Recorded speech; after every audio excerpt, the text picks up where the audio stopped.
Congratulations on your win. Thank you. Thank you. On?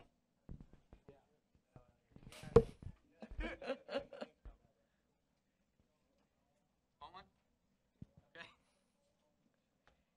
Yeah, it is. Exactly. RTA. Woohoo.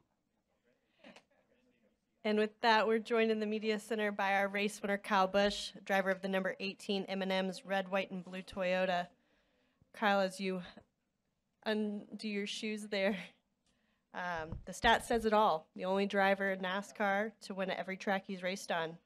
How does that feel to finally have that accomplishment? Well, somebody already had to give me the bad news and tell me it's only for 100 days, so that sucks. But, certainly pretty cool tonight, and having the opportunity of what I've been able to do and what I've been able to accomplish. We've been talking about it here in this room for a few years now, and we've come oh so close a few times, but was able to finally close the deal out tonight. So feels so good to win here in Charlotte.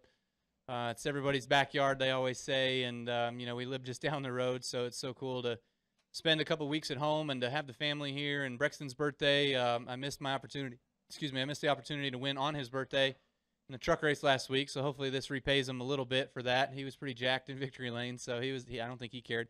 He was excited regardless. So just a phenomenal night, though. Adam Stevens and everybody on this Joe Gibbs Racing Toyota was just on it, and that M&M's Camry was fast and wanted to stay up front, and it was pretty easy to do that with something driving so good. And with that, we'll open it up to questions in the media center. We'll start up here with Brendan and go Mike. Hey, Kyle. Brendan Marks from the Charlotte Observer. Congratulations, first off. Adam said that for him at the end of the race, it got to the point where you had been so dominant throughout that there was almost a feeling of relief when the check had finally fell. Did you have any of that, or was it just pure jubilation from your standpoint? Yo, absolutely. It's when you're running down those last 40 laps or whatever, it's just what's going to happen, what's going to go wrong. You're basically hoping that none of the other cars hit the wall, or nobody spins out, or nothing stupid happens in order to cause a caution, because you have a decent sized lead, and you just want to hold that. And I knew I was kind of giving up a little bit of lap time, and Martin was kind of closing on us a little bit there when we were getting through traffic. But that's just, when you have a lead like that, you got to take care of your car. You got to take care of the situations you put yourself in, and so that's what we were doing there.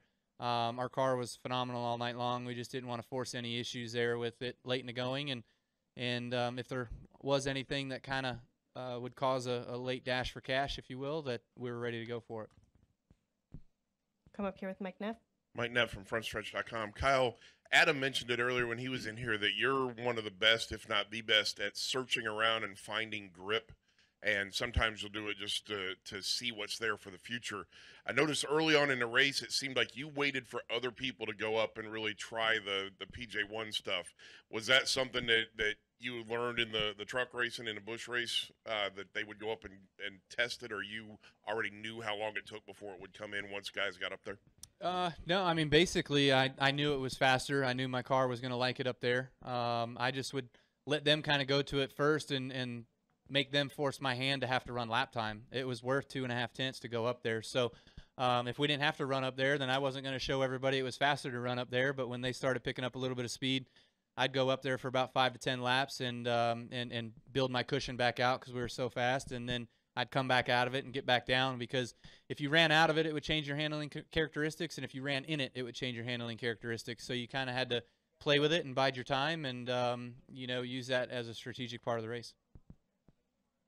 We'll go back here in the middle in the red polo. Hi, Kyle. Hill Overton, WIXC Radio. Great job again.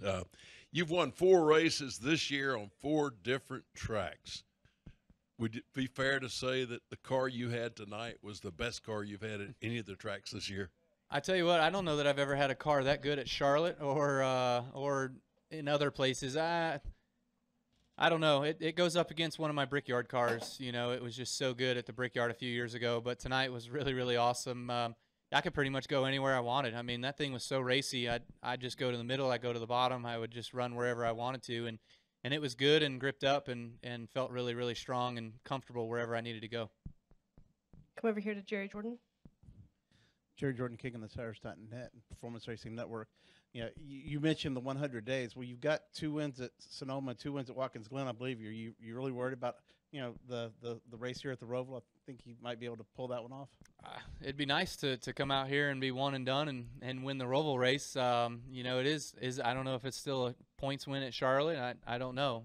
So be for all the typewriters to figure out, I guess. But all in all, it's just something cool tonight to be able to accomplish something that I've been dreaming about since I was a kid. I remember being 8, 9, 10 years old and wanting to win races at Charlotte, wanting to win the Coke 600, wanting to win the All-Star race, and just remembering watching those races under the lights here and dreaming of one day going to victory lane. And finally it's here. It's taken so long, but it feels so good in the same breath. And, just going to cherish the next 100 days, and we'll be back here at Charlotte again and try to go for another win at a different venue. And Kyle, we saw in victory lane that Coach handed you the phone. Do you mind letting everyone know who was on the phone? That was our president of Chocolate North America, Tracy Massey, from M&M's Mars. Come up here front. The front, the red polo. Do you have a question still? No?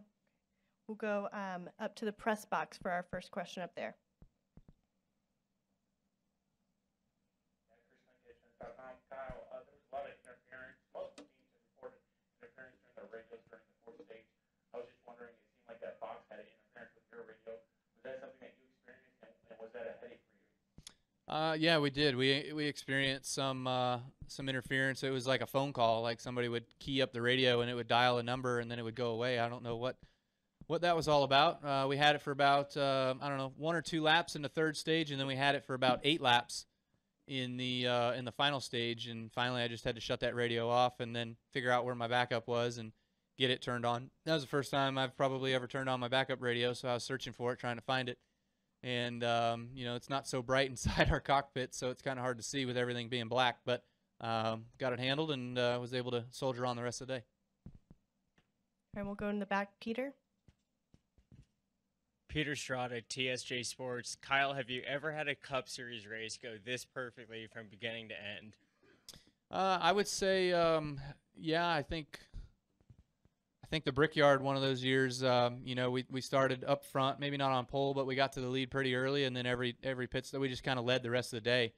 And we had a pretty dominant car, and I think it was 15 or 16, and we were looking for the same thing last year, go for 3 in a row Brickyards, and didn't quite finish that one. So it's hard to pass at the Brickyard. So it's kind of hard to pass here at Charlotte. Although Martin kind of made it up through the field a couple times. I know the 4 was kind of coming there early in the going before he had his troubles. So it's all about the fastest car. I mean, there's going to be guys that have fast cars that are going to make their way to the front, and once they get there, it's hard for the rest of the guys to make ground on those cars that are too fast and pass them. We'll come up here to Hakeem. Hakeem Balaam, Independent Tribune. Adam, I believe, mentioned the Xfinity race that you also ran. How much do you feel, it's kind of a two-parter, how much did you feel like that helped in your performance tonight? And also, how would you assess this race as opposed to the All-Star race with the Super Speedway package? Yeah, I mean, I learned a little bit yesterday in the Xfinity race. Certainly was searching around with different grooves and stuff. It seemed like it was more important to run higher yesterday than it was tonight. Tonight, it kind of seemed like the bottom would progress nicely throughout the runs, and you could kind of stay down there. It was dependent on what your car was doing on where you wanted to run. My car was so loose yesterday, I had to run higher. It would automatically tighten you up about 2 to 3 numbers when you'd run higher. So it was just better balance. As far as what to do with the different packages. Obviously, last week's race arguably would be a bit more entertaining than tonight's race. But, we're race car drivers, and our teams and the 600 people at Joe Gibbs Racing try to build fast race cars. And, when the fastest car can win the race, we're thrilled with that being at our car. And when it's not our car, we know we got to go to work and work harder. And, if the other package is what we come back here with, or race anywhere else with, trust me, our engineers will science it out, and I hate to say make it boring, but they'll probably make it a bit more single file than what we saw the other night. We'll stay up front over here with Jacob. Jacob Seelman, Speed Sport 2 for you, Kyle. First, 2 years ago, we watched Martin Truex basically put a whooping on him like you put on him tonight. Where did that come from? Did you steal Truex's notebook? Did you reskin his car from 2 years ago? I mean, I other than like you mentioned at the Brickyard, I don't know that we've seen a performance quite like that out of you in a long time.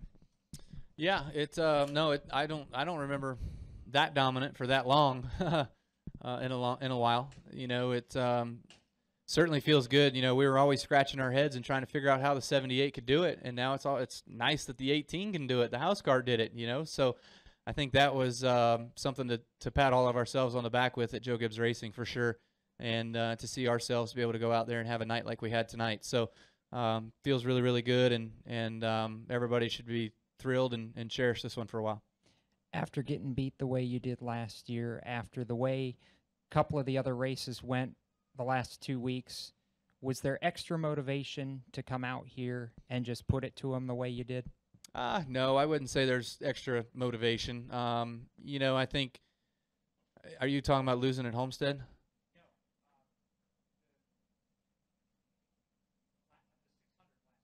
Oh, the 600 last year. Okay. I wouldn't say that we looked at this one like, hey, we have to win here or anything like that. I mean, obviously it's one that I haven't won, so my guys are certainly you know, more tuned in this week. They want to win in their backyard. They got a lot of family here, and they got a lot of friends that come out here to this race, so it's cool to be able to win in our backyard. But you know, with everything that we've got going on throughout the season, it's a long season. There's a lot of races. We do try to focus on each week as much as we possibly can to have good prepared race cars to go win every week. Any final questions for Kyle in the Media Center? Kelly? Kelly Crandall, Racer.com. So winning races is great. You've got a couple of those, but you've been leading the points too, and we all know how important that regular season championship is. Have you been cognizant of the fact that you've been leading the points, and how much are you focused on closing that out? It's still a couple months away, but you know, how much are you thinking about that regular season championship? I wouldn't say we're focused on it a whole lot. I would just say that we know it's out there, and we know that when we run well and we do well and we finish races well, that the points take care of themselves, you know. So here tonight, I think we scored max points that we could, and set us up for an awesome opportunity to kind of have a bit of a cushion maybe for a few weeks, because those guys behind us were kind of closing in. Logano and Harvick were closing in on us the last couple of weeks, but this week feels good to have a bit of a cushion built back up. So, you know, we go to a few of our tracks that we like going to and hopefully can run well at, and try to keep this foundation in which we've built already this year consistent through the next however many weeks to bring home the regular season championship for those extra bonus points that you get from that. Kyle, Steve Reed from the AP. I asked Joe Gibbs what it is about you on race day or game day where he used to coach football players, and he said there's just certain people that are special on game day, and he described you as just one of those guys who's super competitive. What are you like on race day? I mean, do you change your personality? When you put on the helmet, do you become kind of a different person? We're all bipolar. There's no question. Some just show it a little bit better than others. For me, I guess what you see is what you get, more than likely. But you know, with this morning, I guess I was a little bit rough around the edges, you know, so there was something kind of to me that Samantha noticed. She's like, "What's the matter with you?" And I'm like, "I don't know. It's just, I guess it was just race day, you know." So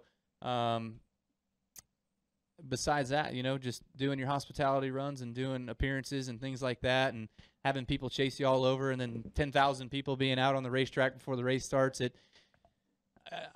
for me, I tend to sometimes get a little overwhelmed and kind of shut down or get a little spooked, if you will. I think Brexton, we kind of see that a little bit from him, so it's a little bit genetic. So it's kind of interesting that you see it from your kid and you're like, oh man, that's me, you know. So you're kind of figuring out things as you go along and what's going on. But overall, once you get your helmet on and once you're by yourself, no offense to my wife, but that's my favorite time of the day, is just being in the race car and making laps by myself.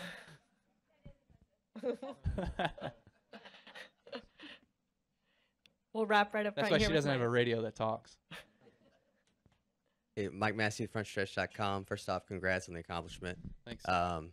But I asked Denny and Martin this question, and I'm sure your answer will be the same based on your performance, but did you like the package tonight better or the package last week better?